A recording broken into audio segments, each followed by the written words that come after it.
Hello everyone. Welcome 8th class students. This is your chapter number 1 crop production and management of science.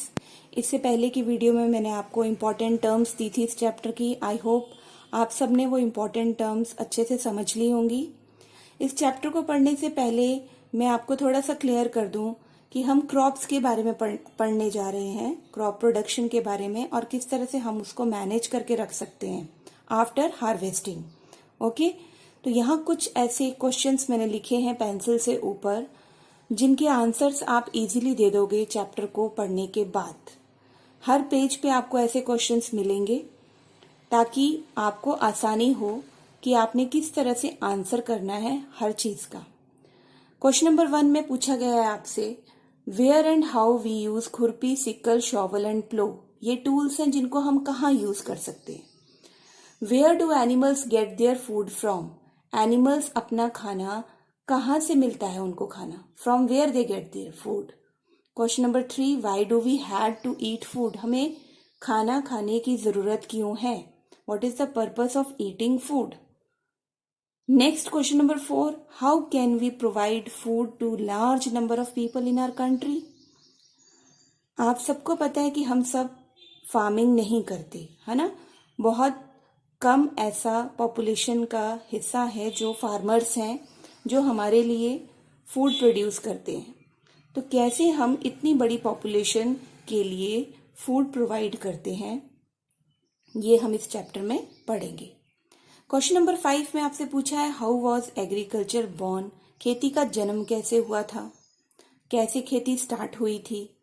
तो आइए chapter को start करते हैं. बड़े ही दिलचस्प 2 कैरेक्टर्स हैं हमारे पास, पहेली और बूझो, जो अपने क्वेश्चन से, अपनी आंसरिंग से चैप्टर को बहुत ज्यादा इंटरेस्टिंग बना देते हैं और नॉलेजेबल बना देते हैं.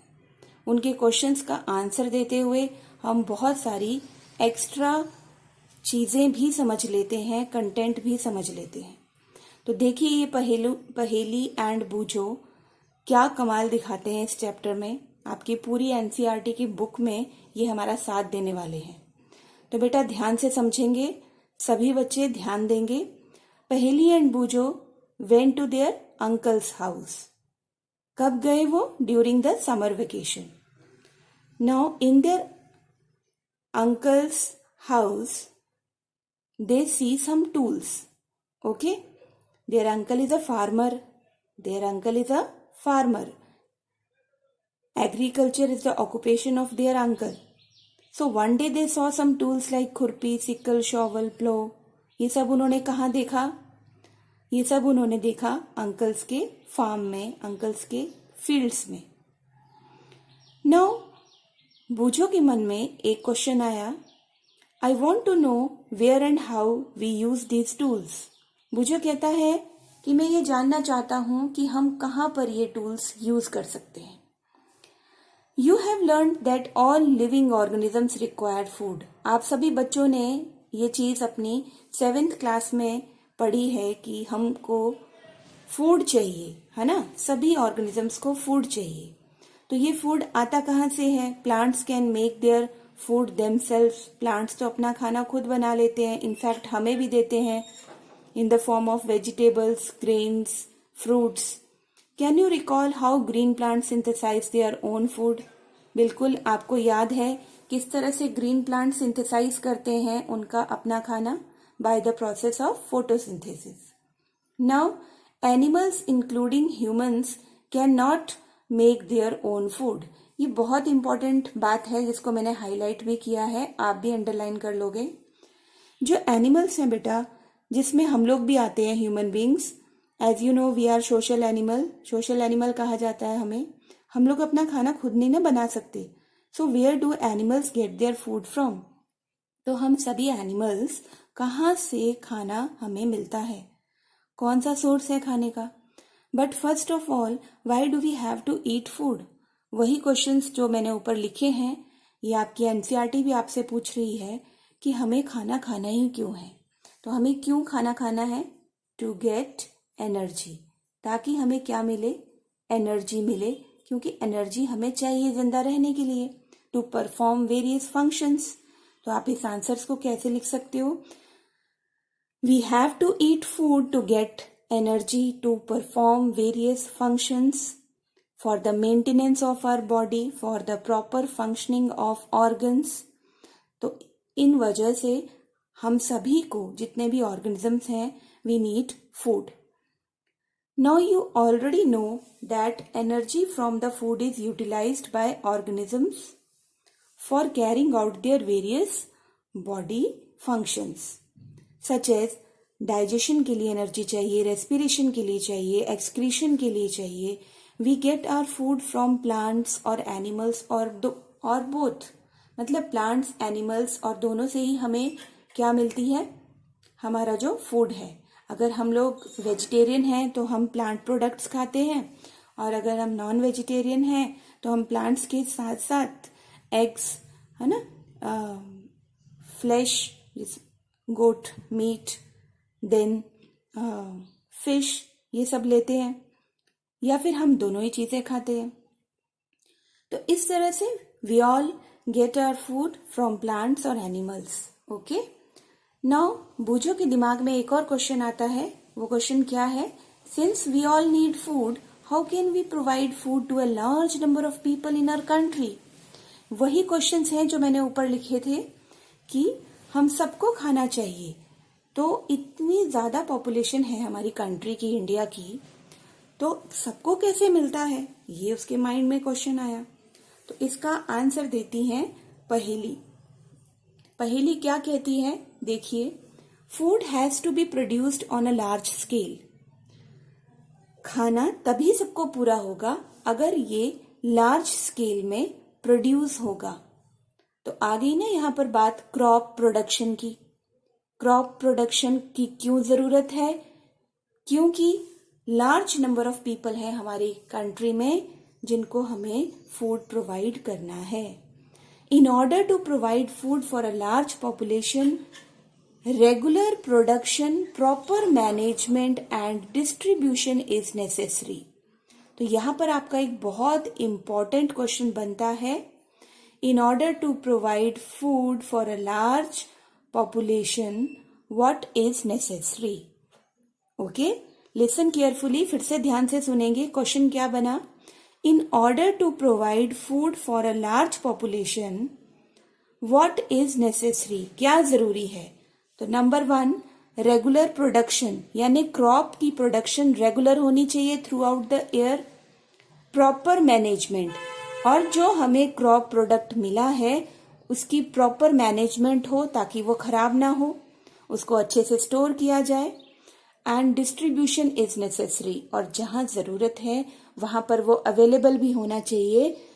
जो हमारे पास क्रॉप प्रोडक्ट्स हैं उनकी डिस्ट्रीब्यूशन प्रॉपर होनी चाहिए. तो ये 3 फैक्ट्स बहुत जरूरी हैं.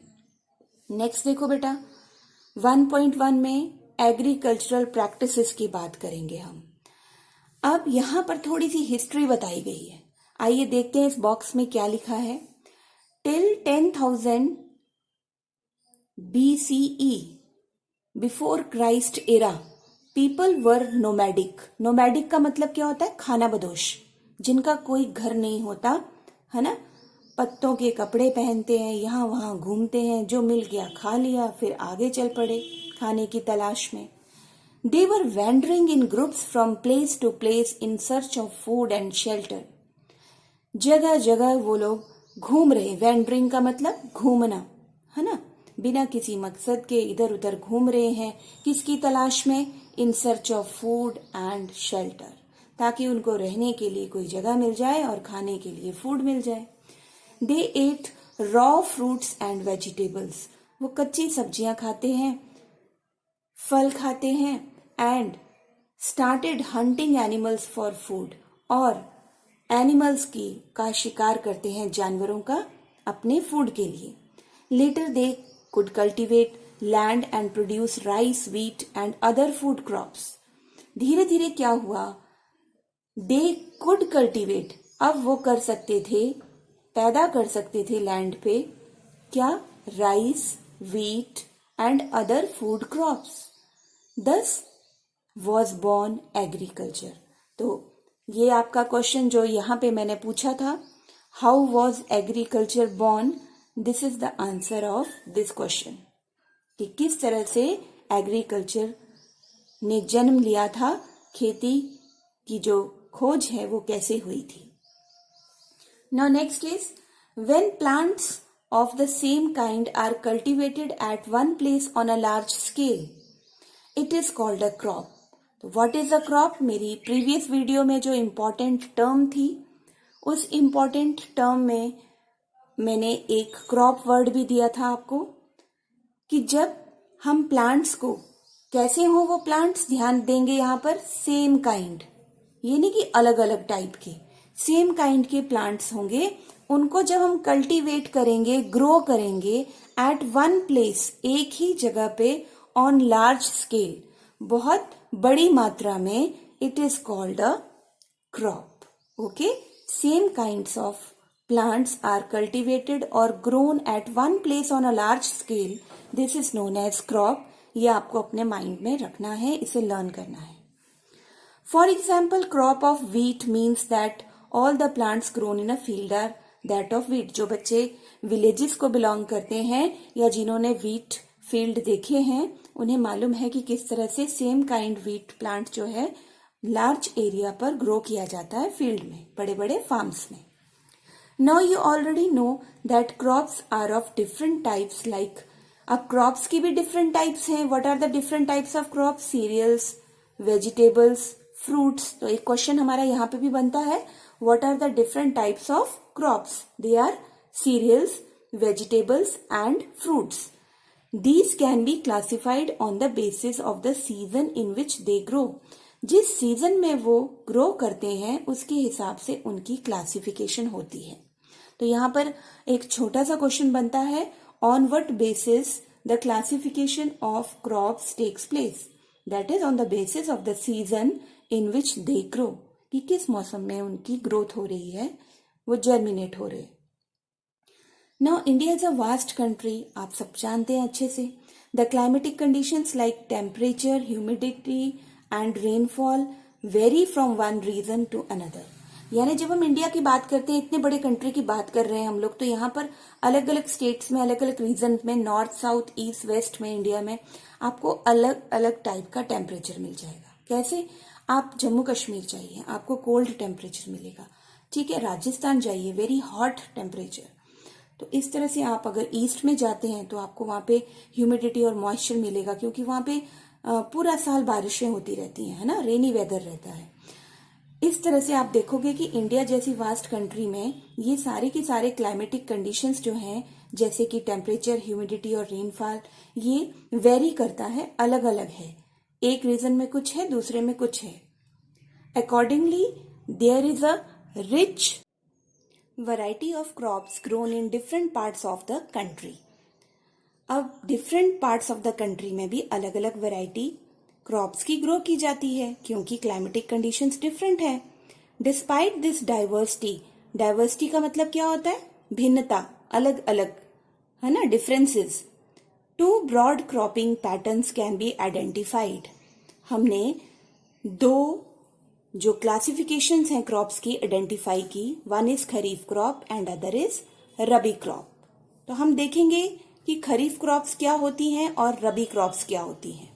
The crops which are sown in the rainy season, जिनको हम बारिश के मौसम में बोते हैं। सोन मतलब बीज बोना, जिनका बीज, ऐसी क्रॉप्स जिनके सीड्स रेनी सीजन में सो किए जाएं, बोए जाएं, उनको हम खरीफ क्रॉप्स कहते हैं। अब आपको इसकी डेफिनेशन को क्रैम नहीं करना पड़ेगा, ठीक है। जब आपको मालूम है कि हमने पैडी, मेज, सोयाबीन, ग्राउंडनट एंड कॉटन को हमने रेनी सीजन में सो किया है, तो हम इनको किसकी कैटेगरी में रखेंगे?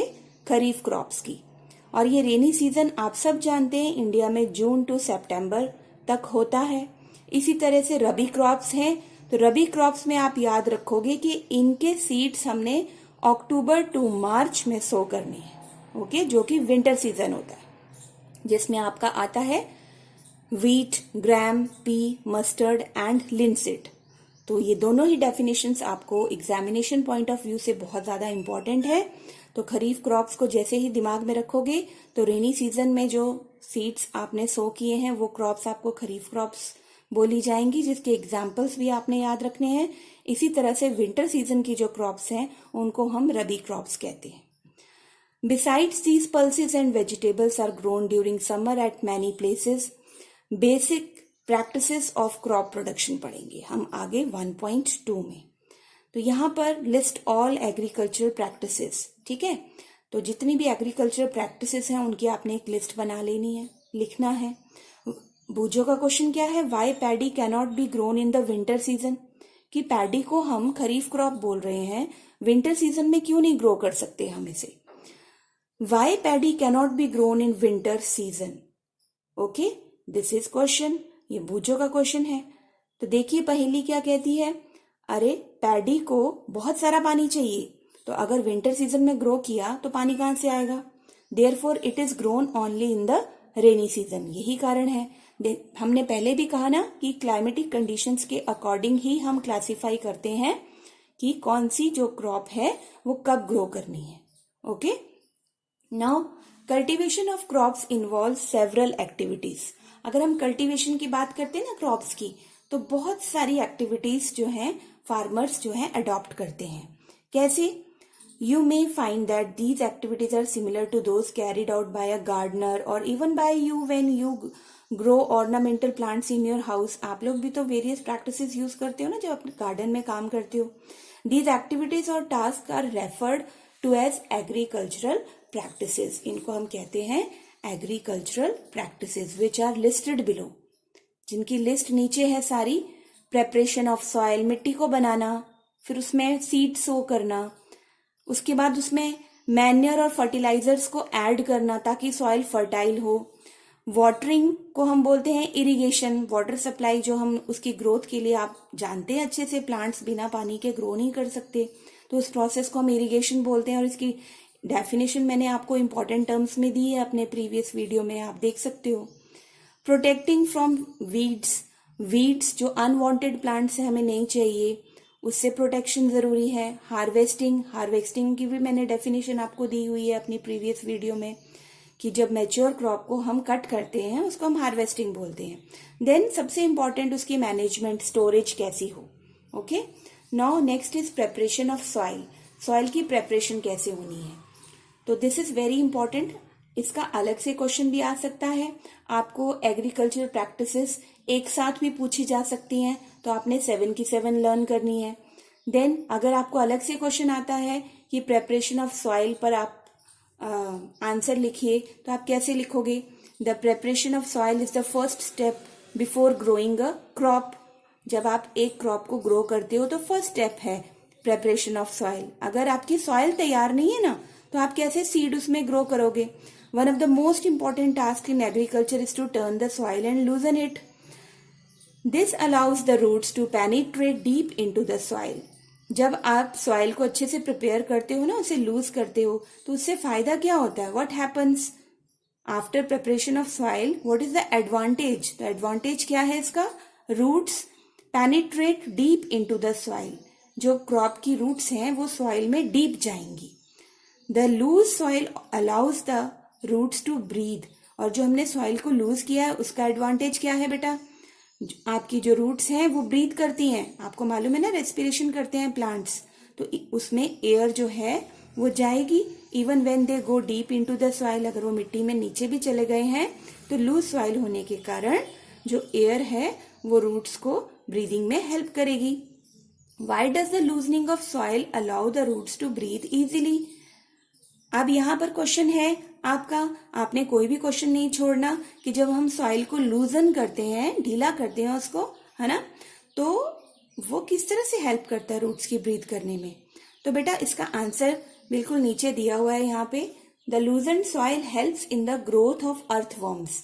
जो हमारे अर्थवर्म्स है ना, फार्मर्स के बेस्ट फ्रेंड्स और माइक्रोब्स, डीकम्पोजर्स हैं ये, और अर्थवर्म्स हमें नेचुरल वर्मी कल्चर के थ्रू खाद दे रहे हैं, है ना। मैं जो सॉइल है उसको फर्टाइल ह्यूमस में चेंज कर रहे हैं अपने वेस्ट से। तो ये लूजन सॉइल में ग्रो करते हैं, ठीक है, और हेल्प करते हैं फार्मर्स की इन growing the crops. These organisms are friends of the farmer since they further turn and loosen the soil and add humus to it. But why the soil needs to be turn and loosen, लेकिन जरूरत क्या है soil को? अब सीधी सी बात है, अगर soil को हम टर्न नहीं करेंगे, लूज नहीं करेंगे, तो रूट्स ब्रीथ कैसे करेंगी, पेनिट्रेट कैसे करेंगी सॉइल में, अर्थवॉर्म्स और माइक्रोब्स कैसे ग्रो करेंगे लूजेंट सॉइल अगर नहीं होगी तो? You have learned in the previous classes that soil contains minerals, water, air and some living organisms. मिट्टी में क्या क्या है? मिनरल्स हैं, पानी है, एयर है और लिविंग ऑर्गेनिजम्स भी रहते हैं सॉइल में. In addition, dead plants and animals get decomposed by soil organism. इसके अलावा जो हमारे प्लांट्स डेड हो जाते हैं, खराब हो जाते हैं after their death, and animals get decomposed by soil organisms. जो माइक्रोब्स है ना, they are the best decomposers. Decomposers का मतलब क्या होता है? ब्रेक डाउन करते हैं वो डेड प्लांट्स और एनिमल्स की बॉडी को into fertile organic manure. Okay, in this way various nutrients in the dead organisms are released back into the soil. और इस तरह से बहुत सारे न्यूट्रिएंट्स जो हैं डेड ऑर्गेनिजम्स के वापस मिट्टी में चले जाते हैं. These nutrients are again absorbed by the plants. देखिए, ये न्यूट्रिएंट फिर से प्लांट्स एब्जॉर्ब कर लेते हैं, है ना. Since only a few centimetres of the top layer of soil supports plant growth, turning and loosening of soil brings the nutrient rich soil to the top. जब हम टर्न करते हैं सॉइल को, लूज करते हैं, तो वो मिट्टी ऊपर आ जाती है जिसमें न्यूट्रिएंट्स होते हैं, है ना. जो डिकम्पोज करके न्यूट्रिएंट्स मिले हमें डेड प्लांट और एनिमल से, जब हम सॉइल को टर्न करेंगे, लूज करेंगे, तो वो न्यूट्रिएंट्स टॉप पे आ जाएंगे. और टॉप सॉइल में ह्यूमस होने के कारण हमारे जो प्लांट्स हैं वो अच्छे से उनको न्यूट्रिएंट्स को यूज करेंगे. Thus turning and loosening of soil is very important for cultivation of crops. तो यहाँ क्वेश्चन आ गया आपका, how turning and loosening of soil is very important for cultivation of crops. Then next, the process of loosening and turning of the soil is called tilling और ploughing. तो यहाँ पर आपका ये क्वेश्चन बन जाता है, व्हाट इज प्लोइंग और टिलिंग. तो यहां से आप लिख सकते हो इसका answer, the process of loosening and turning of the soil. यही जो प्रोसेस है जिसमें हम मिट्टी को लूज कर रहे हैं, टर्न कर रहे हैं, इसको हम टिलिंग कहते हैं, प्लोइंग कहते हैं. And this is done by using a plough. Ploughs are made up of wood और आयरन. नाउ यहाँ पे हमें टाइप्स ऑफ प्लोज के बारे में बताया गया है. वुड से बने होते हैं, आयरन से बने होते हैं, बच्चों ने देखे भी होंगे. If the soil is very dry, अगर मिट्टी बहुत सूखी है, हार्ड है, it may need watering before ploughing. तो प्लोइंग से पहले हम उसमें पानी देते हैं, वाटर करते हैं, ताकि जो सॉइल है वो सॉफ्ट हो जाए, मॉइस्ट हो जाए, गीली हो जाए. The प्लोड field may have big clumps of soil called crumbs.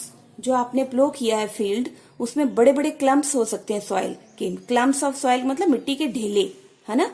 They are called crumbs. तो what are crumbs? Crumbs are the big clumps of soil. Okay? It is necessary to break these crumbs. ये बहुत जरूरी है कि हम इन crumbs को तोड़ें, है ना. क्यों? क्योंकि अगर crumbs रहेंगे, लूज नहीं होगी सॉइल, तो रूट ब्रीथ कैसे करेगी, पेनिट्रेट कैसे करेगी सॉइल में. Levelling the field is beneficial for sowing as well as for irrigation. Sowing यानी सीड को ग्रो करना, सो करना, बीज बोना, या पानी देना, इरिगेशन. इससे पहले जो इम्पोर्टेंट स्टेप हमें चाहिए, that is levelling. Levelling of soil is done with the help of leveller. Sometimes manure is added to the soil before tilling. कई बार क्या होता है कि हम मैन्योर को ऐड करते हैं टिलिंग, खोदने से पहले. इससे होता क्या है, मैन्योर अच्छे से सॉइल में मिक्स हो जाती है. This helps in proper mixing of manure with soil. तो यहाँ पर क्वेश्चन आता है कि why sometimes we add manure to the soil before tilling. Why we add manure before tilling? Because this helps in proper mixing of manure with soil. This soil is moistured before sowing, ताकि अच्छे से mixing हो जाए manure की मिट्टी के साथ, और इस सॉइल को फिर हम बीज बोने से पहले मॉइस्चर्ड कर सके, इसमें नमी आए, मॉइस्चर आए.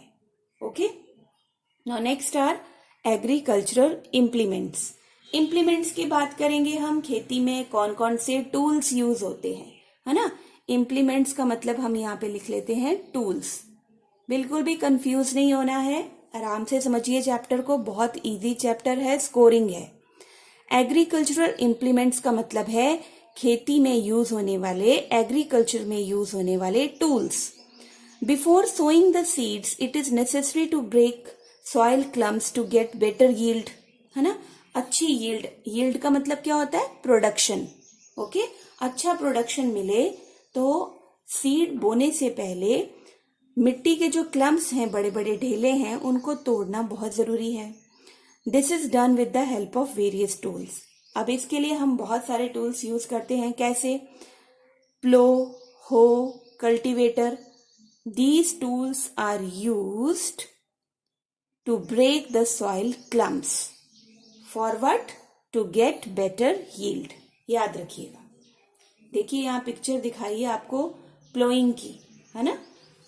देन अब हम पढ़ेंगे यहाँ पे plough. This is being used since ancient times for tilling the soil. पुराने जमाने से मिट्टी को टिल करने के लिए, टिलिंग का मतलब होता है खुदाई करने के लिए सॉइल की, हम यूज करते हैं इसको, प्लो को, बहुत एंशियंट टाइम से, पुराने जमाने से, शुरू से चला आ रहा है। Adding fertilizers to the crop, removing the weeds and turning the soil. This is made of wood and is drawn by a pair of bulls or other animals की हेल्प से हम इसे चलाते हैं, जिनमें हॉर्सेस और कैमल्स आते हैं। It contains a strong triangular iron strip. यहाँ पर आप पिक्चर में देख सकते हो कि स्ट्रॉन्ग ट्रायंगुलर आपको यहाँ पे आयरन स्ट्रिप्स, जिसको हम प्लो शेयर बोलते हैं, नीचे लगा होता है, यहाँ पर इधर इस साइड पे लगा होता है, ठीक है, ट्रायंगुलर शेयर, जिसकी ये मेन पार्ट है आपका प्लो का। और इसके साथ लॉन्ग लॉग ऑफ वुड, जो ये वुड ऊपर दिख रही है आपको, ये अटैच्ड है इस प्लो शेयर के साथ। The other end is attached to a beam which is placed on the bull's neck. ठीक है, यहाँ पर बीम है जो बुल्स की नेक पर प्लेस की जाती है होल्ड करने के लिए।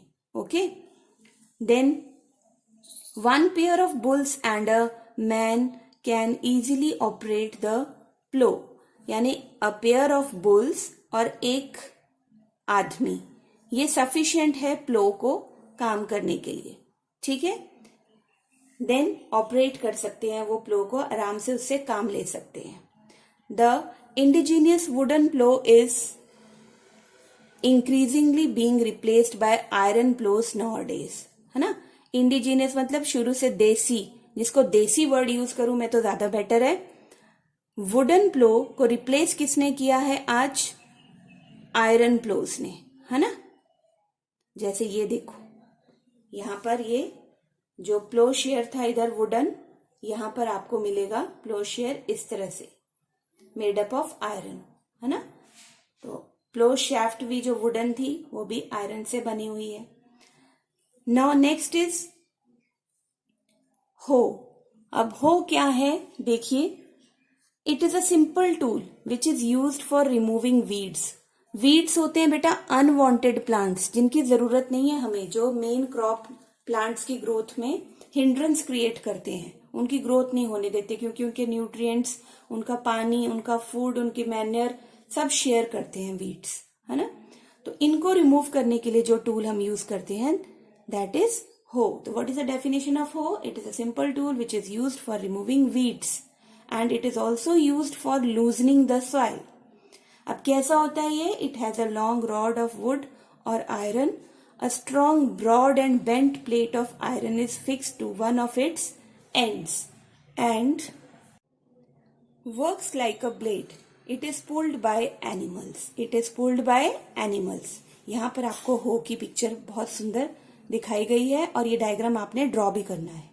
Next, what is cultivator? बेटा ये सारे हम हो पढ़ा, प्लो पढ़ा, कल्टीवेटर पढ़ रहे हैं, ये कैसे टूल्स हैं जो प्लोइंग में हेल्प करते हैं। Okay, nowadays ploughing is done bye a tractor driven cultivator.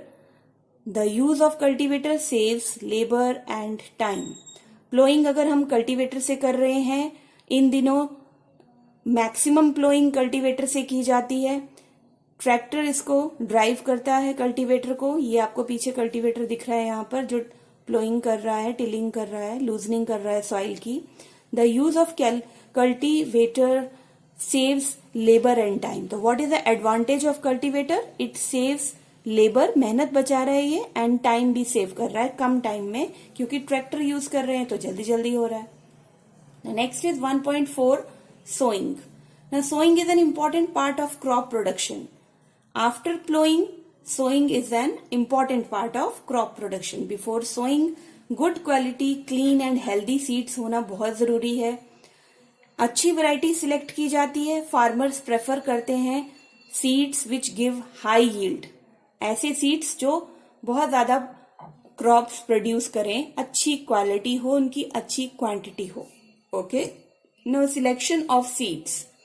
Explain traditional tool and seed drill. यहाँ पर एक क्वेश्चन लिखा हुआ है, आपको इसका आंसर भी करना है. आइए समझते हैं. पहेली क्या कहती है? One day I saw my mother put some gram seeds in a vessel and pour some water on them. एक बार मैंने अपनी मम्मी को देखा कि वो किस तरह से चने के दानों पे ग्राम सीड्स पर एक वेसल में डाल रहे हैं, है ना, बर्तन में डाल रहे हैं, और उसके ऊपर कुछ पानी डाल रहे हैं. After a few minutes some seed started to float on the top. थोड़ी देर के बाद, कुछ मिनट्स के बाद, जो सीड्स थे वो टॉप पे फ्लोट करने लगे. I wonder why some seeds float on water. हैरानी होती है पहेली को. वो कहती है मुझे बहुत आश्चर्य हुआ. क्यों हुआ? कि क्यों बस थोड़े से कुछ सीड्स जो हैं वो पानी के ऊपर क्यों फ्लोट कर रहे हैं. ये देखकर पहेली को बहुत आश्चर्य होता है. आइए देखते हैं. एक्टिविटी 1.1 में क्या कहा गया है? Take a beaker and fill half of it with water. आप भी करके देखिए. हैंडफुल व्हीट सीड्स डालिए, अच्छे से स्टिर कीजिए, हिलाइए उसे. Wait for some time, wait कीजिए. Are there seeds which float on water, would those be lighter और हैवियर. क्या वो हल्के थे या भारी थे? Then those which sink. ठीक है, जो सिंक कर गए, नीचे बैठ गए, उनसे हैवी थे या लाइटर थे जो फ्लोट कर रहे हैं. Why would they B lighter. और अगर लाइटर हैं, ऊपर आ गए, फ्लोट कर रहे हैं, तो क्यों? ध्यान देंगे. Damage seeds become hollow. जो सीड्स डैमेज हो जाते हैं, खराब हो जाते हैं, वो बीच में से खाली हो जाते हैं. हॉलो, हॉलो का मतलब खाली होना. एंड आर दस लाइटर, इसलिए उनका वेट कम हो जाता है. They become lighter, therefore they float on water. तो why some seeds float on water? Because they are damaged seeds. They are hollow from inside. That's why they become lighter and they float on water. Now this is a good method for separating good healthy seeds from damaged ones.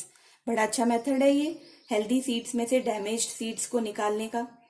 Before sowing, one of the important tasks is to know about the tools used for sowing seeds. Sowing से पहले बीज बोने वाले, sowing seeds वाले जो tools हैं उनके बारे में पढ़ना बहुत जरूरी है. जहां मैंने ये क्वेश्चन दिया था ना, explain traditional tool and a seed drill. तो आइए देखें ट्रेडिशनल टूल क्या है. What is traditional tool? The tool used traditionally for sowing seeds is shaped like a funnel. एक फनल की शेप में होता है. ट्रेडिशनली, परंपरागत रूप से शुरू से हम इसको यूज करते आए हैं. The seeds are filled into the funnel. में सीड्स भरे जाते हैं. Pass down through 2 or 3 pipes having sharp ends, है ना. पाइप्स के थ्रू पास किए जाते हैं. इन पाइप्स का जो एंड्स हैं वो शार्प होते हैं. These ends pierce into the soil and place seeds there. ये जो एंड है पाइप के, ये मिट्टी में अच्छे से, पेयर्स का मतलब खुबो देते हैं, है ना, फिक्स कर देते हैं सॉइल में, जहां पर हमको सीड को ड्रॉप करना है वहां पे. तो ये ट्रेडिशनल मेथड है सोइंग का. आप इस पिक्चर में भी देख सकते हो. हाँ जी, अब पढ़ते हैं हम सीड ड्रिल के बारे में. What is seed drill? Very important question. Seed drill किसको बोलते हैं? इसका डायग्राम भी आपको ड्रॉ करना आना चाहिए. बेटा, सीड ड्रिल उसको बोलते हैं जिससे हम सीड्स को ना यहाँ पर अच्छे से नीचे इंसर्ट कर रहे हैं, जहां पे हमें उसे बोना है, सो करना है. Nowadays the seed drill is used for sowing with the help of tractors.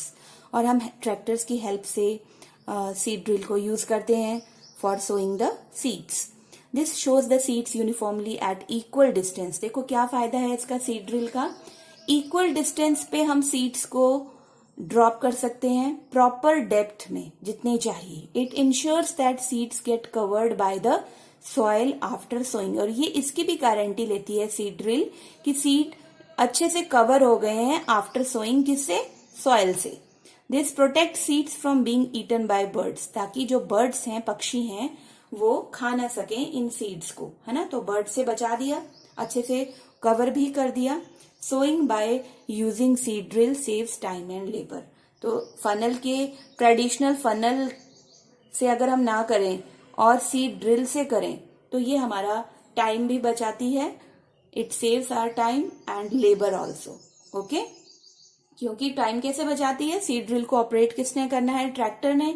और लेबर कैसे बचाती है, एक टाइम पर इतना फास्ट इक्वल डिस्टेंस पे, प्रॉपर डेप्थ पे प्लेस कर रही है सीड को, और फिर कवर भी कर रही है, प्रोटेक्ट भी कर रही है बर्ड से, है ना। देन अब दिमाग में आता है क्वेश्चन, किसके, बूझो की। There is a nursery near my school, मेरे स्कूल के पास एक नर्सरी है। I found that little plants were kept in small bags, छोटे छोटे बैग्स में छोटे छोटे पौधों को रखा जाता है। Why are they kept like this, ऐसा क्यों किया जाता है। अब पहेली क्या आंसर दे रही है इसका, seeds of a few plants such as paddy are first grown in nursery.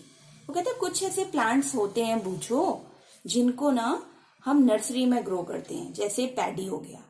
जब वो ग्रो करते हैं सीडलिंग्स में, seedlings are very small plants, seed से जो पहले प्लांट ग्रो करता है ना छोटा सा, उसको हम सीडलिंग बोलते हैं। वो कहते हैं कि वो एज अ सीडलिंग ग्रो करते हैं छोटे छोटे बैग्स में, फिर उनको हम ट्रांसप्लांट करते हैं, और ट्रांसप्लांट मतलब फील्ड में ले जाते हैं और मैन्युअली खुद फील्ड में उनको लगाते हैं। Some forest plants and flowering plants are also grown in the nursery. इस तरीके से हम अपने घरों में, गमलों में लगाने के लिए फ्लावरिंग प्लांट्स भी लाते हैं ना नर्सरी से। फॉरेस्ट में लगाने वाले प्लांट्स भी हमें मिल जाते हैं नर्सरी से। हमें कुछ नहीं करना होता, सिर्फ उनको जाकर फील्ड्स में, फॉरेस्ट में, या अपने गार्डन में, या अपने फ्लावर पॉट्स में मैनुअली ट्रांसप्लांट करना होता है। Now appropriate distance between the seeds is necessary, ये तो बहुत जरूरी है क्योंकि ओवर क्राउडिंग हो जाएगी प्लांट्स की। तो यहाँ पे क्वेश्चन आता है वाई, ठीक है, why appropriate distance between the seeds is necessary, why appropriate distance between the seeds is necessary to avoid overcrowding of plants. Answer क्या है, to avoid overcrowding of plants, plants की overcrowding ना हो जाए, उनको कुछ भी नहीं मिलेगा, नहीं तो फिर न्यूट्रिएंट्स भी नहीं मिलेंगे, स्पेस भी नहीं मिलेगी, वाटर भी नहीं मिलेगा, मैन्योर भी नहीं मिलेगी, तो कैसे ग्रो करेंगे। तो इसको अवॉइड करने के लिए प्रॉपर डिस्टेंस देना जरूरी होता है एक सीड और दूसरे सीड के बीच में। Okay, next is this allows plants to get sufficient sunlight मिलती है। अगर प्रॉपर आपका डिस्टेंस है सीड्स के बीच में तो अच्छी सनलाइट मिलती है, न्यूट्रिएंट्स मिलते हैं, वाटर मिलता है मिट्टी से प्लांट्स को। At times a few plants may have to be removed to prevent overcrowding, कुछ प्लांट्स को हमें हटाना भी पड़ता है ताकि ओवर क्राउडिंग ना हो, इनकेस अगर वो पास पास में ग्रो कर जाते हैं तो। Next 1.5 is adding manure and fertilisers. हम क्या करते हैं, अपने खेतों में मैन्योर ऐड करते हैं, खाद देते हैं ना, फर्टिलाइजर्स देते हैं, है ना। फर्टिलाइजर्स केमिकली जो बनी होती है खाद हमारी इंडस्ट्रीज में, है ना, लेबोरेटरीज में, उसको हम फर्टिलाइजर कहते हैं। और जो हमारे पास ऑर्गेनिक है, प्लांट वेस्ट और एनिमल वेस्ट से बनी है, उसको हम मैन्योर बोलेंगे, organic manure. Okay, the substances which are added to the soil in the form of nutrients for the healthy growth of plants are called manure and fertilizers. ऐसे substances जो हमने add किए सॉइल में, किसकी form में, nutrients दें जो healthy growth हो प्लांट्स की, ऐसे सब्सटेंसेस को हम बोलते हैं मैन्योर एंड फर्टिलाइजर्स। ओके, तो what are manure, what is fertiliser? The substances which are added to soil in the form of nutrients for the healthy growth of plants, they are called manure and fertilizers. अब बूझो के दिमाग में एक और question आया। I saw a healthy crop growing in a farm. मैंने एक फार्म में हेल्दी क्रॉप को ग्रो होते हुए देखा है। In the neighboring farm, the plants were weak. और मैंने ये भी देखा है कि उस फार्म के साथ वाले फार्म में, नेबरिंग फार्म में जो प्लांट्स ग्रो किए हैं वो वीक हैं, बहुत कमजोर है, उनकी ग्रोथ हुई नहीं। Why do some plants grow better than others? अब मेरे माइंड में ये क्वेश्चन चल रहा है, बूझो कहता है कि ऐसा क्यों होता है, कुछ जो अच्छी ग्रो हो रही है प्लांट्स की और कुछ की हो ही नहीं रही। Now answer is soil supplies mineral nutrients to the crop plants. ये तो आप सब जानते हैं ना, रूट्स जो हैं वो एब्जॉर्ब करती हैं मिनरल्स, न्यूट्रिएंट्स सॉइल से। These nutrients are essential for the growth of plants, बहुत जरूरी हैं। इन सर्टन एरियाज, कुछ एरियाज में farmer grow crop after crop in same field, एक ही फील्ड में बार बार क्रॉप को ग्रो किए जाते हैं। The field is never left uncultivated और फैलो, कभी भी उसको अनकल्टिवेटेड यानी उस कभी भी ऐसा नहीं हुआ कि फार्मर ने छोड़ दिया हो खेत में कि आज मैंने इसमें कुछ नहीं उगाना इस साल, ऐसा कभी नहीं हुआ। तो इमेजिन करो कि न्यूट्रिएंट्स का क्या होगा, न्यूट्रिएंट्स तो यूज ही होते जा रहे हैं ना, कभी तो मौका मिला ही नहीं कि और न्यूट्रिएंट्स ऐड हो वहां पे। Continuous cultivation of crops makes the soil poor in nutrients, याद रखोगे, वेरी इंपॉर्टेंट, कि जब हम लगातार कल्टीवेशन करते हैं ना क्रॉप्स की, है ना, लगातार सेम काइंड ऑफ क्रॉप, ये भी नहीं डिफरेंट, वीट है तो वीट ही उगाई जा रहे हैं, राइस है तो राइस ही उगाई जा रहे हैं, continuous cultivation of the crops, same crop लिखूंगी मैं, यहाँ वर्ड यूज करूंगी, makes the soil poor in nutrients. ये मिट्टी को कैसा बनाती है, बिल्कुल पुअर, उसमें कोई न्यूट्रिएंट नहीं रहता। Therefore farmers have to add manure to the field. अब फार्मर बेचारे को क्या करना पड़ेगा, मैन्योर तो उसमें ऐड करनी पड़ेगी ना फील्ड में, है ना, to replenish the soil with nutrients. या तो वो खेत को छोड़ दे, अपने आप जो अर्थवॉर्म्स हैं, माइक्रोब्स हैं, है ना, वो उसको रिप्लेनिश करे। अगर नहीं ऐसा करते हैं, फार्मर नहीं छोड़ता फील्ड को अनकल्टिवेटेड, तो उसको ऐड करनी पड़ेगी उसमें manure. This process is called manuring, ठीक है, adding manure to the soil is known as manuring. Now improper और insufficient manuring results in weak plants. अगर हम अच्छे से मैन्योरिंग नहीं करेंगे तो क्या होगा, हमारे जो प्लांट्स हैं वो वीक होंगे। यही कारण था, बूझो के क्वेश्चन का आंसर यही था, हमने जिनको मैन्योर नहीं दी वो वीक था फार्म, और जहां मैन्योर दी वो हेल्दी था। Got it? Now this process called manuring, improper और insufficient manuring results in weak plants. Answer मिल गया भैया आपको। Now what is manure? Manure क्या है? It is an organic substance, organic means natural, organic means natural substance है भाई, है ना, अपने तरीके से माइक्रोब्स ने डिकम्पोज किया है डेड प्लांट्स और एनिमल वेस्ट को इनटू फर्टाइल सब्सटेंस, जिसको हम मैन्योर बोल रहे हैं। आइए पढ़ते हैं। Manure is an organic substance obtained from the decomposition of plant और एनिमल वेस्ट। फार्मर्स डंप करते हैं प्लांट एनिमल वेस्ट को एक पिट्स में, ओपन स्पेसिस में, और अलाउ करते हैं, खुद छोड़ देते हैं डिकम्पोज होने के लिए नेचुरल वे से। The decomposition is caused by some microbes, help करते हैं। The decomposed matter is used as organic manure, natural manure. Now you have already learned about vermicomposting के बारे में आपने क्लास 6 में ऑलरेडी पढ़ा है। एक्टिविटी 1.2 में देखिए किस तरह से हमने मूंग और ग्राम सीड्स लिए हैं, उनको जर्मिनेट किया है। 3 इक्वल साइज सीडलिंग्स मिले। अब हमने क्या किया, भी हमने 3 एम्प्टी ग्लासेस लिए या फिर खाली वेसल्स ली हैं, उनको ABC मार्क कर दिया। A ग्लास में हमने थोड़ा सा little amount of soil mix किया, किसके साथ, काउ डंग मैन्योर के साथ। B ग्लास में हमने सेम अमाउंट ऑफ सॉइल लिया जितना हमने A में डाला था, अब उसको मिक्स कर दिया हमने यूरिया के साथ। C में हमने फिर से सेम अमाउंट ऑफ सॉइल लिया और उसमें कुछ भी नहीं डाला, विदाउट एडिंग एनीथिंग। पहले में हमने क्या डाला, ऑर्गेनिक मैन्योर, दूसरे में यूरिया जो कि फर्टिलाइजर है, तीसरे में हमने ग्लास C में कुछ नहीं डाला। थोड़ा सा पानी ऐड करेंगे सभी में, जो प्लांट सीडलिंग्स निकलेंगे उनको सेफ प्लेस पे रख देंगे, रोज पानी देंगे उनको, ठीक है। आफ्टर 7 to 10 days, 7 और 10 दिनों के बीच में हम उनकी ग्रोथ को ऑब्जर्व करेंगे। इस तरह से प्रिपरेशन की है इन्होंने। तो यहाँ पर देखिए ABC, इनमें हमें ये सीडलिंग्स मिले, है ना, growing seedlings with manure and fertilisers. Now did plants in all the glasses grow at the same pace? क्या जितने भी प्लांट्स थे वो सेम पेस, मतलब एक जैसी ग्रोथ हुई है उनकी? Which glass showed better growth of plants? किस में बेटर हुई है? In which glass was the growth fastest, और किसमें फास्ट हुई है ये बताना है आपको। Now fertilisers are chemicals which are rich in particular nutrient. ठीक है, फास्ट किसमें हुई है और बेटर ग्रोथ किसमें हुई है ये बताना है आपको। फर्टिलाइजर्स वो केमिकल्स हैं, पहले भी मैंने बताया आपको, जो एक पर्टिकुलर एक तरह के न्यूट्रिएंट में बहुत रिच होते हैं, ज्यादा अमाउंट में होता है। How are they different from manure, से किस तरह से अलग है। फर्टिलाइजर्स फैक्ट्रीज में बनते हैं, मैन्योर नेचुरल वे से बनती है। कुछ एग्जाम्पल्स फर्टिलाइजर्स के एग्जाम में पूछ लिए जाएं तो आप लिखोगे urea, ammonium sulphate, superphosphate, potash, NPK. NPK का फुल फॉर्म क्या है, नाइट्रोजन, फॉस्फोरस, पोटेशियम। ओके, तो these are the some names of fertilisers जो आपने याद करने हैं, कॉपी में लिखने हैं। अब क्या होता है फर्टिलाइजर्स के यूज में, फार्मर्स को बेटर यील्ड क्रॉप्स की मिल जाती है, वीट, पैडी, मेज की। लेकिन अगर हम एक्सेसिव यूज, ज्यादा यूज करेंगे फर्टिलाइजर्स का, तो सॉइल हमारी लेस फर्टाइल हो जाएगी। क्यों? क्योंकि इसमें केमिकल्स, फैक्ट्रीज में बना है, केमिकल से बना है, जैसे आपका यूरिया है, अमोनियम सल्फेट है।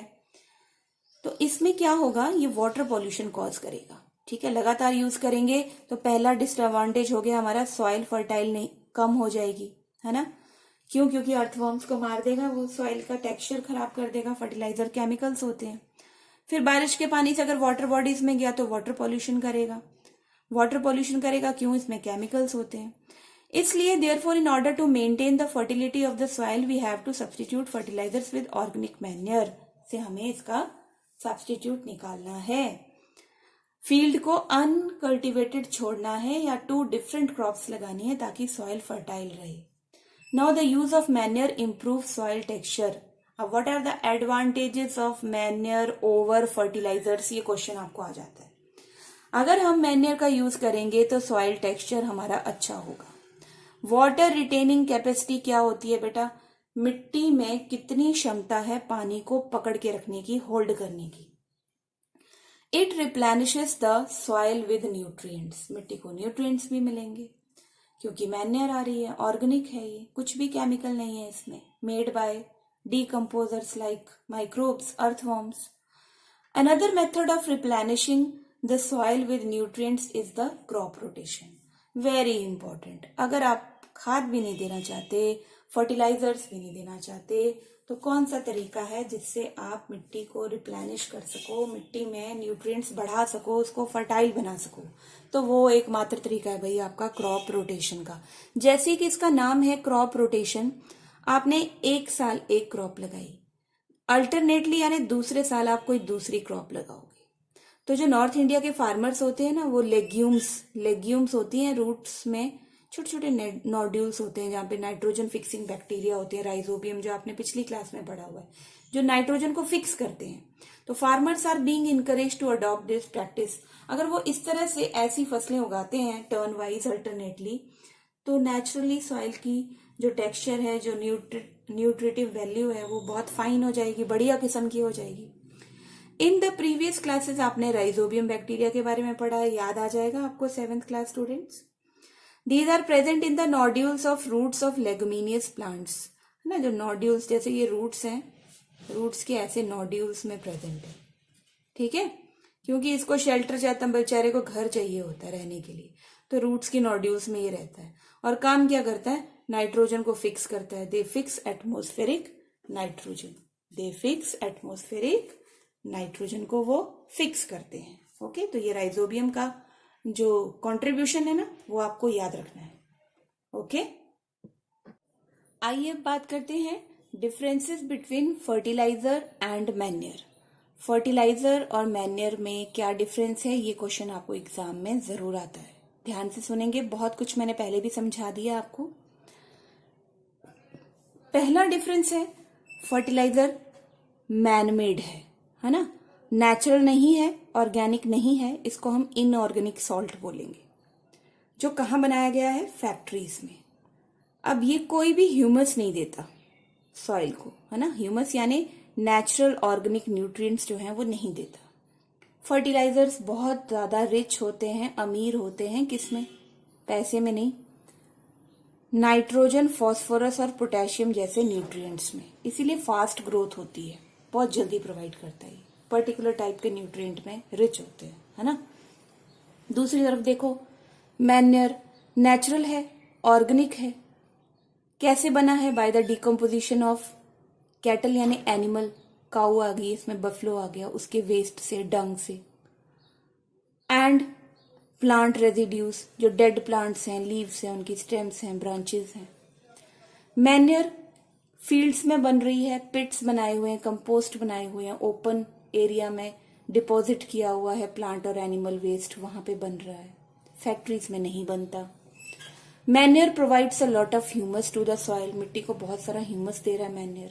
Manure is relatively less rich in plant nutrients, ठीक है, प्लांट के न्यूट्रिएंट्स में लेस रिच है, इसलिए स्लो ग्रोथ होती है, लेकिन हेल्दी होती है, बॉडी को कोई नुकसान नहीं है। यहाँ पे मैं एक और डिफरेंस ऐड करूंगी, ये तो मेरी आदत है कुछ एक्स्ट्रा बताने की। फर्टिलाइजर्स के जो क्रॉप कल्टीवेट की जाती है ना, वो ग्रेन्स हेल्दी नहीं होती for human health, for animal health, क्योंकि उनमें केमिकल्स होते हैं जो हमारी बॉडी को खराब करते हैं, है ना, हार्मोन्स को इम्बैलेंस करते हैं, बहुत सारी बीमारियां लगती हैं। लेकिन जो मैन्योर से ग्रो किए जाते हैं प्लांट्स, वो ऑर्गेनिक होते हैं, नेचुरल होते हैं, हमें बहुत सारी डिजीज से बचाते हैं। Now next is advantage of manure. Again this is very important. सबसे इंपॉर्टेंट क्या है? वाटर होल्डिंग कैपेसिटी मैंने बताई थी, उसको इंक्रीज कर देता है मैन्योर। मिट्टी को पोरस बनाता है, ठीक है, ताकि वो ब्रीथ कर सके, एक्सचेंज ऑफ गैसेस हो सके इजी वे से। It increases the number of friendly microbes, जो दोस्त है ना माइक्रोब्स, बैक्टीरिया जैसे राइजोबियम, उनका नंबर बढ़ा देता है, क्योंकि वो केमिकल्स अगर फर्टिलाइजर्स देंगे तो उनकी डेथ हो जाती है माइक्रोब्स की, तो वो अपना काम करना बंद हो जाएंगे। इवन अर्थवॉर्म्स मर जाते हैं फर्टिलाइजर से, है ना, राइजोबियम भी मर जाएगा, तो कौन हेल्प करेगा? तो फ्रेंडली माइक्रोब्स को इंक्रीज करते हैं, बढ़ाते हैं कौन? Manure. It improves the texture of the soil.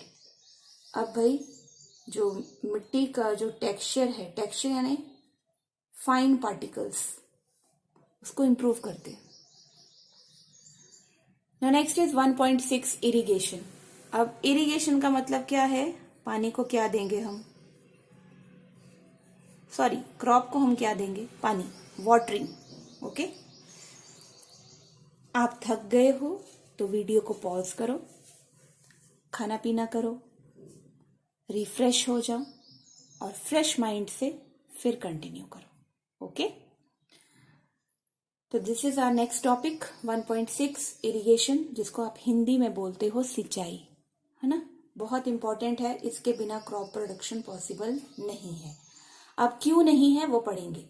All living beings need water to live, हमें भी चाहिए, प्लांट्स को भी चाहिए, दूसरे एनिमल्स को भी चाहिए। Water is important for proper growth के लिए, बहुत इंपॉर्टेंट है, एंड डेवलपमेंट के लिए। Water is absorbed by the plant, roots absorb करती हैं। अगर आपसे पूछा जाए कि प्लांट्स का कौन सा हिस्सा एब्जॉर्ब करता है वाटर को, दैट इज रूट्स। गलती से भी लीव्स मत बोल देना। Along with water minerals, fertilisers, ये सारा एब्जॉर्ब करते हैं roots. Plants contain nearly 90% water. कितना पानी होता है भाई पौधों में? 90%। हमारी बॉडी में कितना होता है? 75%। Now water is essential because germination of seeds does not takes place under dry condition. अरे भाई, सीड्स की जर्मिनेशन ही नहीं होगी अगर ड्राई कंडीशंस होंगी, तो इसलिए पानी तो जरूरी है। Nutrients dissolved in water are transported to each part. अब न्यूट्रिएंट फर्टिलाइजर दे लो, मैनर दे दो आप प्लांट को, लेकिन आपने पानी नहीं दिया, इरिगेशन नहीं हुई, तो वो सारे न्यूट्रिएंट्स बिना पानी के कैसे डिजॉल्व होंगे, है ना। और जब डिजॉल्व ही नहीं हुए सॉइल में, पानी में नहीं डिजॉल्व हुए, तो पानी उनको लेकर कैसे जाएगा प्लांट में? तो दिमाग लगाइए कि बिना पानी के आपके न्यूट्रिएंट्स मिट्टी में ही रह जाएंगे। तो this is very important. Next is water also protects the crop from both Frost and hot air currents. अब ये क्या है? पानी कैसे बचाता है क्रॉप को हॉट एयर करंट से? To maintain the moisture of the soil for healthy crop growth. यानी कि तेज हवाएं चल रही हैं, है ना, हॉट एयर करेंट्स। तो वाटर कैसे? ट्रांसपिरेशन के मेथड से। कैसे? ट्रांसपिरेशन का मेथड आपने 7th क्लास में पढ़ा है ना। Water changes into water vapour and keeps the body of the plant cool. तो ट्रांसपिरेशन की हेल्प से, हॉट एयर करंट से, हॉटनेस से, जलने से, बर्निंग से प्लांट्स को बचाता है। कौन? Water. To maintain the moisture of the soil, मिट्टी का मॉइस्चर बना के रखता है वाटर। हेल्दी क्रॉप ग्रोथ के लिए बहुत जरूरी है ये। डेली आप उसको रेगुलरली अपने फील्ड्स को पानी दें। तो आइए अब डेफिनेशन क्या बनती है इरिगेशन की। The supply of water to crops at regular intervals of time is called irrigation. यानी प्रॉपर रेगुलर इंटरवल, रोज सुबह, रोज शाम को, दोपहर को मत देना, जल जाएंगे, ठीक है, गर्म सर्द हो जाएगा पौधों को। The supply of water to crops at regular intervals is called irrigation. अब जो टाइम और फ्रीक्वेंसी इरिगेशन की है, ये क्रॉप टू क्रॉप वेरी करती है, सॉइल टू सॉइल वेरी करती है, सीजन टू सीजन वेरी करती है। ये नहीं कि बारिश के मौसम में भी तुम पानी दिए जा रहे हो, है ना, दिन में 5-5 बार पानी दे रहे हो, कोई टाइम फिक्स ही नहीं है।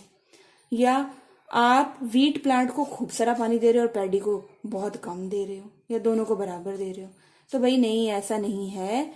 हर क्रॉप का जो टाइमिंग्स है इरिगेशन की, और जो कितना चाहिए उसको पानी, फ्रीक्वेंसी ऑफ इरिगेशन का मतलब अमाउंट ऑफ वाटर कितना चाहिए, ये हर क्रॉप के लिए डिफरेंट होता है भाई।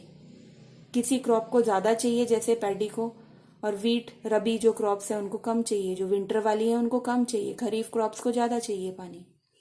सॉइल टू सॉइल, ठीक है, पहले से अगर मॉइस्ट सॉइल है उसको कम पानी चाहिए, ड्राई सॉइल है ज्यादा चाहिए। Season two season, rainy season में पानी चाहिए ही नहीं, ठीक है, समर सीजन में ज्यादा चाहिए। In summer the frequency of watering is high, ठीक है ना, समर्स में फ्रीक्वेंसी पानी की क्या हो जाती है? ज्यादा। Why is it so? क्योंकि ज्यादा पानी जो है इवेपोरेट होता है, ट्रांसपिरेशन होती है ज्यादा, क्योंकि हीटिंग ज्यादा होती है। Could it be due to the increased rate of evaporation of water from the soil and the leaves? Yes, and this is known as transpiration. ये आपने 7th क्लास में बहुत अच्छे से पढ़ा। अब बूझो जी क्या कहते हैं? I am very careful this year about watering. इस साल ना मैं पानी देने में बड़ी सावधानी बरतूंगा पौधों को। पिछली गर्मियों में मैंने पौधे सुखा दिए थे सारे, और मेरे सारे पौधे मर गए थे। नाउ सोर्सेज ऑफ इरिगेशन, इस पे भी क्वेश्चन आता है। What are the sources of irrigation? The sources of water of irrigation are wells, कुएं हैं, ट्यूबवेल्स हैं, पोन्ड्स हैं, लेक्स हैं, रिवर्स हैं, डैम्स हैं, कैनाल्स हैं, और एक ऐड करूंगी मैं, रेन वाटर हार्वेस्टिंग। ये वाला जो मेथड है ना, जिससे रेन वाटर को बचा के रखते हैं हम बड़े बड़े टैंक्स में, वो भी हेल्प करता है, वो भी एक्ट करता है as a source of irrigation.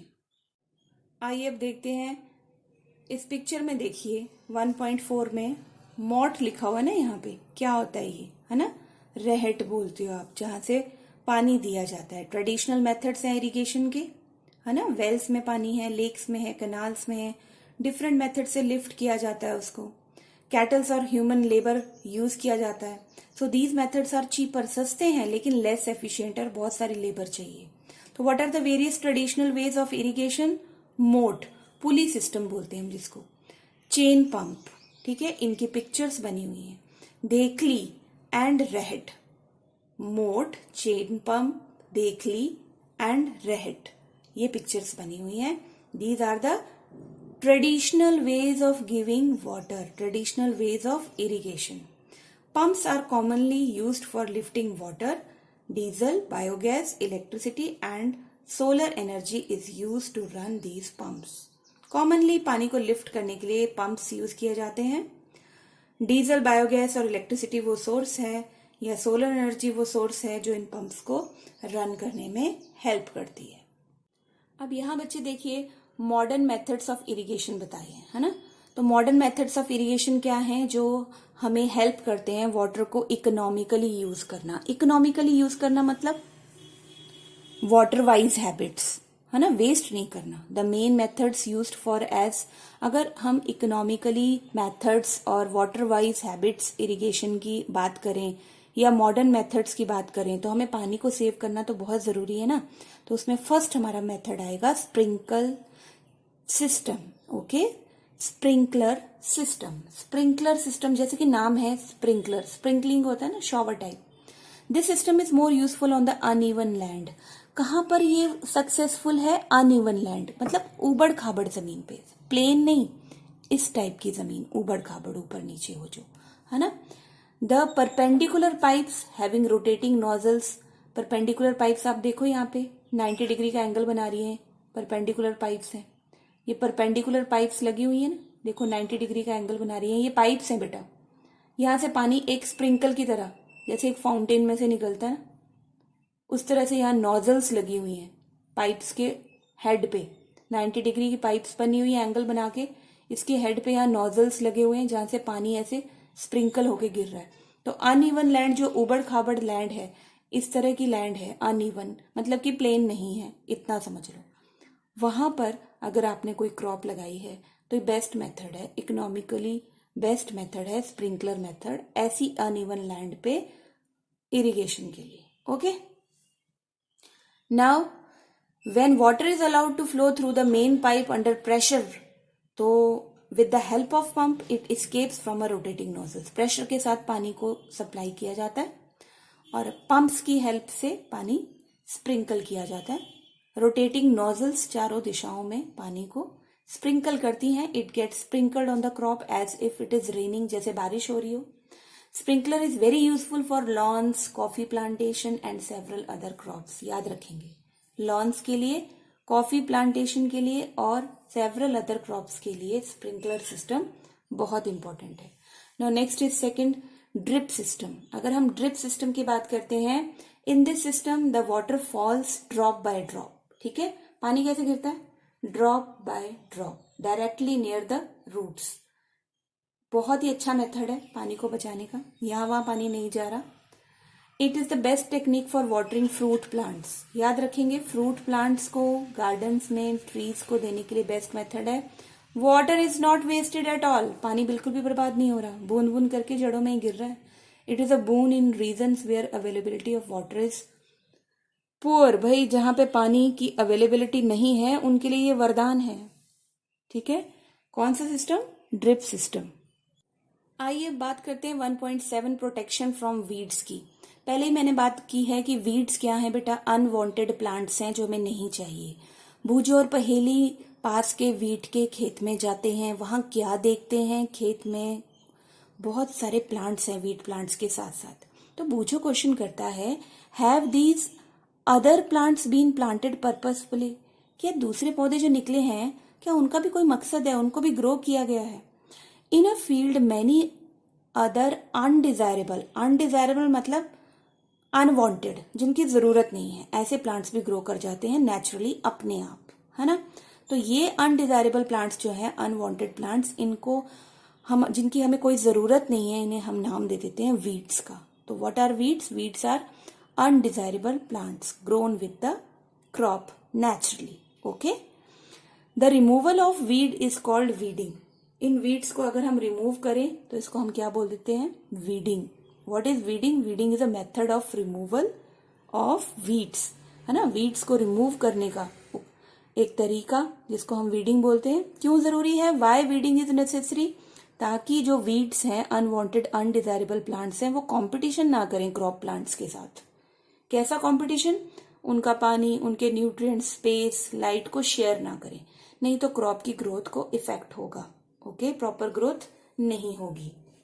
कुछ ऐसी वीड्स होती हैं जो इवन जब फसल की कटाई करते हैं ना, मैच्योर क्रॉप की, जिसको हम हार्वेस्टिंग बोलते हैं, तब भी ऐड हो जाती हैं मेन क्रॉप के साथ, और पॉइजनस होने के कारण जानवरों की जान भी ले सकती हैं, ह्यूमन बींग्स की भी जहरीली हो सकती हैं। तो कितनी खतरनाक है। Farmers adopt many ways to remove weeds and control their growth. Farmers जो है ना, बहुत सारे तरीके अपनाते हैं, है ना। टिलिंग करते हैं, सोइंग ऑफ क्रॉप्स में, टिलिंग में बहुत सारे प्लांट्स, वीड्स निकल आते हैं। अपरूटिंग, जड़ से उखाड़ देते हैं मैनुअली। किलिंग ऑफ वीड्स, या कोई दवाई छिड़क देते हैं, वीड्स के ऊपर ताकि वीड्स मर जाएं, which may then dry up and get mixed with the soil. The best time for the removal of weed is before they produce flowers and seeds. इससे पहले कि वीड्स अनवांटेड प्लांट्स में flower आए या उनके बीज बने, उससे पहले ही उनको खत्म कर देना चाहिए। The manual removal includes physical removal of weeds by uprooting. अब मैनुअल यानी हाथ, अगर हम फिजिकली कर रहे हैं, अपने हाथों से कर रहे हैं, तो वो कौन सा तरीका है? बाय अपरूटिंग, जड़ से उखाड़ दो या कट कर दो उनको ग्राउंड के बिल्कुल क्लोज, टाइम टू टाइम, है ना। This is done with the help of a खुरपी। अब कौन सा टूल हेल्प कर रहा है हमें? जो हमारा प्रोसेस है जिसको हमने नाम दिया वीडिंग, है ना, रिमूवल ऑफ वीड्स, तो मैनुअली कौन सा टूल हेल्प कर रहा है हमें? एग्रीकल्चरल खुरपी या फिर seed drill is also use to uproot weeds. Now weeds are also controlled by using chemicals. को भी यूज कर लो भाई, अगर बड़े ढीठ हैं वीड, ठीक है, नहीं जा रहे हैं, तो केमिकल्स का यूज कर सकते हैं कि नहीं कर सकते? बिल्कुल कर सकते हैं। ऐसा एक केमिकल यहां पर हमारा नाम दे दिया 2,4-D केमिकल। अब अगर केमिकल्स यूज कर रहे हैं वीड्स को रिमूव करने के लिए, तो हम इनको बोलते हैं वीडीसाइड्स, यानी वीड्स को किल करने वाले, ठीक है। साइडिंग का मतलब killing. These are spread in the fields to kill the weeds. खेतों में इनको स्प्रे किया जाता है, बट दे आर हार्मफुल, क्योंकि कई बार वो मेन क्रॉप में एब्जॉर्ब कर लेते हैं उनको और फिर हमें बीमारियां लगती हैं। तो केमिकली ना ही यूज करो वीडीसाइड्स को, मैनुअली कर लो तो ज्यादा बेटर है। मगर लार्ज स्केल पर अगर प्रोडक्शन चाहिए तो इतना ज्यादा लेबर हमारे पास पॉसिबल नहीं है, तो वीडीसाइड्स को हमें इस्तेमाल करना पड़ता है। The weedicides are diluted with water. पानी के साथ पहले इनको डाइल्यूट किया जाता है। भाई डायरेक्ट मत छिड़क जाना, फसल जल जाएगी, जहरीले होते हैं, स्ट्रांग होते हैं chemical. To the extent required and spread in the fields with a sprayer की हेल्प से इनको स्प्रे किया जाता है फील्ड्स में। ये देखिए पिक्चर बनी हुई है बहुत अच्छी स्प्रेइंग वीडीसाइड की। अब ये बूझो कह रहा है, do weedicides have any effect on the person handling the weedicide sprayer?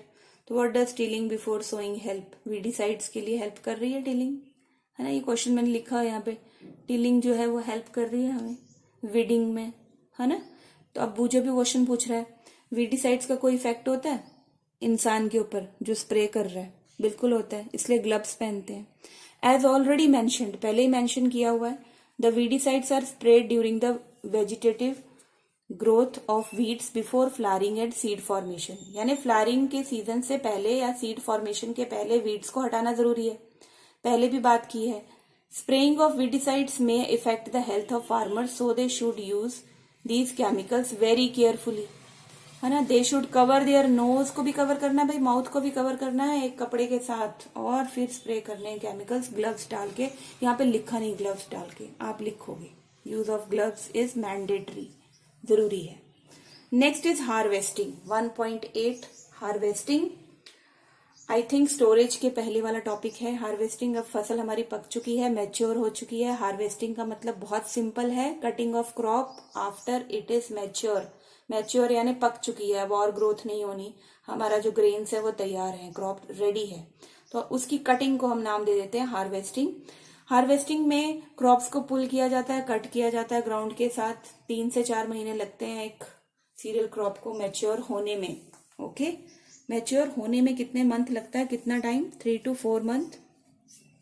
Harvesting जो है बेटा हमारी कंट्री में मैनुअली भी की जाती है, छोटे स्केल पे, है ना, और लार्ज स्केल पे मशीन्स को यूज किया जाता है हार्वेस्टर को। तो स्मॉल स्केल पर अगर हम हार्वेस्टिंग करेंगे तो हमें जो एग्रीकल्चरल टूल हेल्प करने वाला है वो है सिकल, जिसको हम बोलते हैं दराती, है ना। और अगर मशीन की बात करें तो harvester. In the harvested crop the grain seeds need to be separated, ठीक है। अब एक बार जो फसल हार्वेस्ट हो गई, कट हो गई, अब उन ग्रेन्स को हमें अलग करना है, क्योंकि पूरा प्लांट हमें नहीं चाहिए भाई, हमें तो ग्रेन्स चाहिए। तो उन ग्रेन्स को हमने सेपरेट करना है यहाँ पे। अब ये ग्रेन्स होंगे किससे सेपरेट? ये सेपरेट होंगे चैफ से। चैफ क्या है?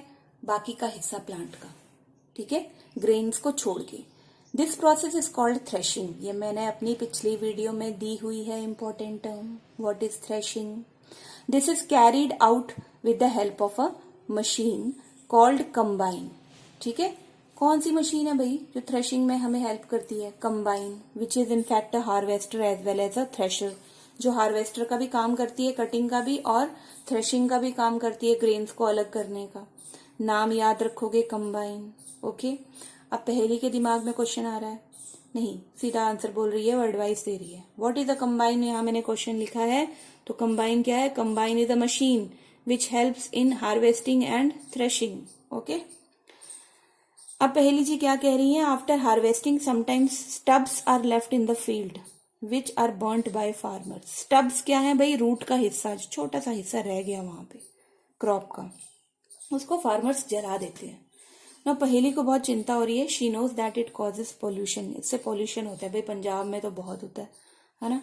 पराली को कैसे जलाया जाता है? आफ्टर वीट हार्वेस्टिंग किस तरह से जलाया जाता है ना।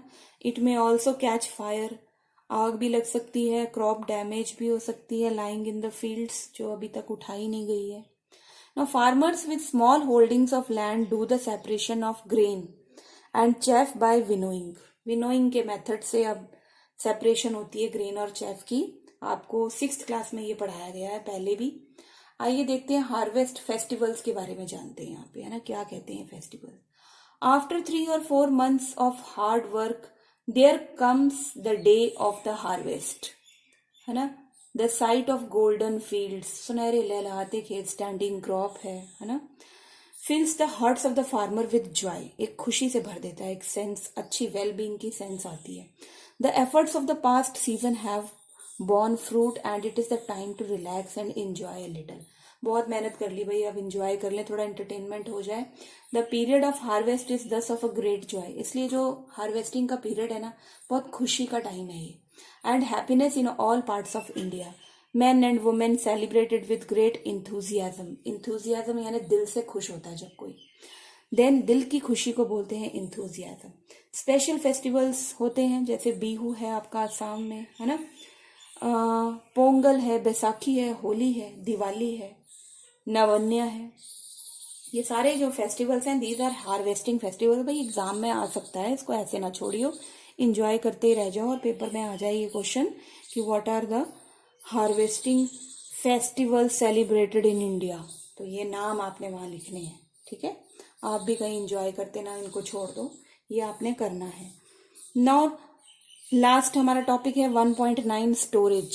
स्टोरेज कैसे करनी है, सब कुछ कर लिया, फसल काट भी ली, ग्रेन्स को अलग भी कर दिया। स्टोरेज की जब बात आती है तो ये एक बहुत इंपॉर्टेंट टास्क है। क्यों है इंपॉर्टेंट टास्क, आइए देखते हैं। अगर हार्वेस्टेड ग्रेन्स को हमने लंबे टाइम तक रखना है, if the harvested grains are to be kept for a longer time, they should be safe from moisture से बचाना पड़ेगा, इंसेक्ट से, रैट से, माइक्रो ऑर्गेनिज्म से बचाना पड़ेगा। हार्वेस्टेड जो ग्रेन्स हैं हमारे, उनमें ज्यादा मॉइस्चर नहीं होता है ना। तो फ्रेशली हार्वेस्टेड है तो उनको आप सुखाओगे, ड्राई करोगे, नहीं तो वो उनमें माइक्रोब्स जो है अटैक कर देंगे अगर मॉइस्चर रहा तो, and they make them unfit for use और फॉर जर्मिनेशन। इसलिए hence before storing them the grains are properly dried in the sun to reduce the moisture in them, ताकि पूरा मॉइस्चर यानी वाटर, ठीक है, नमी उनके अंदर, उसको हम खत्म कर दें। This prevents the attack by insect, का भी अटैक नहीं होगा, पेस्ट का भी अटैक नहीं होगा, बैक्टीरिया का भी नहीं होगा और फंगस का भी नहीं होगा। Now this is the last page of your chapter, silos for storage grains. अब ग्रेन्स को स्टोर कहाँ करना है ना, तो इसके लिए हम यूज करेंगे सिलोज। ये क्या है भाई, ये सिलोज और ग्रीनरीज, जिनको हम बोलते हैं अनाज के गोदाम, ये प्रोटेक्ट करते हैं पेस्ट और रैट और इंसेक्ट से, किसको, फसल को। तो farmer store grains in jute bags में स्टोर करते हैं, मेटालिक बिन्स में स्टोर करते हैं ग्रेन्स को। लार्ज स्केल पे अगर हम स्टोरेज करें ग्रेन्स की, तो सिलोज के अंदर और ग्रेनरीज में उनको प्रोटेक्ट किया जाता है ना, ताकि उन पर कोई अटैक ना हो। किसका अटैक, पेस्ट का, रैट्स का, इंसेक्ट्स का, प्रॉपरली स्टोर हों वो आफ्टर ड्राइंग। इसके अलावा ड्राइड नीम लीव्स को हम यूज करते हैं घरों में। जब हम घरों में स्टोर करते हैं, जैसे आपने वीट देखा होगा, उसको स्टोर करते समय हम ड्राइड नीम लीव्स डालते हैं ताकि उससे इंसेक्ट पास में नहीं आते। For storing large quantities of grains in big godowns, specific chemical treatments होती हैं। They are required to protect them from pests and microorganisms. Food from animals. Animal से किस तरह से फूड हमें मिलता है, ये टेबल हमने लिखा है, फिल भी किया हुआ है. मिल्क की बात करें, cow, buffalo, she goat, she camel. Meat की बात करें, गोट, चिकन. एग की बात करें तो हैन और डक से मिलता है. ऑयल की बात करें तो फिश से मिलता है. तो ये एनिमल्स हैं कुछ हमें जो हमें फूड प्रोडक्ट दे रहे हैं. आप यहां से नोट कर सकते हो. After completing this table you must have seen कि पौधों की तरह एनिमल्स भी different kinds of food provide करते हैं. Many people living in the coastal areas में जो रहते हैं वो फिश कंज्यूम करते हैं, है ना. जैसे हमारा कोस्टल एरिया कहाँ है, गोवा, केरला, तमिलनाडु, वेस्ट बंगाल, है ना, आंध्र प्रदेश. यहाँ के जो लोग हैं वो फिश कंज्यूम करते हैं. मेजर पार्ट है उनकी डाइट का fish. In the previous classes आपने पढ़ा होगा फूड हमें प्लांट से भी मिलता है, फ्रूट्स और vegetables. We have just seen that the process of crop production involves a number of steps. हमने पढ़े सोइंग का, सिलेक्शन ऑफ सीड्स का. ऐसे ही एनिमल्स को भी पाला जाता है घरों में, फार्म्स में. उनको भी प्रॉपर फूड दिया जाता है, शेल्टर दिया जाता है, उनकी केयर की जाती है. और इसी प्रोसेस को हम बोलते हैं एनिमल हस्बेंड्री. और अच्छे से समझना होगा तो मेरी इंपॉर्टेंट टर्म्स वाली वीडियो जो इससे पहले मैंने पोस्ट की है वो जरूर देखो. When this is done on a large scale, it is called animal husbandry कहते हैं हम इसे. अब पहली जी कहती हैं fish is good for health. जी हाँ, बिल्कुल सही कहा आपने. We get cod liver oil मिलता है हमें इससे from fish which is rich in vitamin D, जो हमारी बोन्स के लिए और कैल्शियम एब्जॉर्प्शन के लिए बॉडी के लिए बहुत जरूरी है विटामिन डी. तो फिश खाना बहुत अच्छी बात है, बुरी बात नहीं है. आई होप आपने एंजॉय किया होगा ये चैप्टर. तो this is your first chapter of 8th class crop production and management. इसके बाद आपको मिलेंगे इसके NCERT solutions and extra questions. Till then take care, good bye.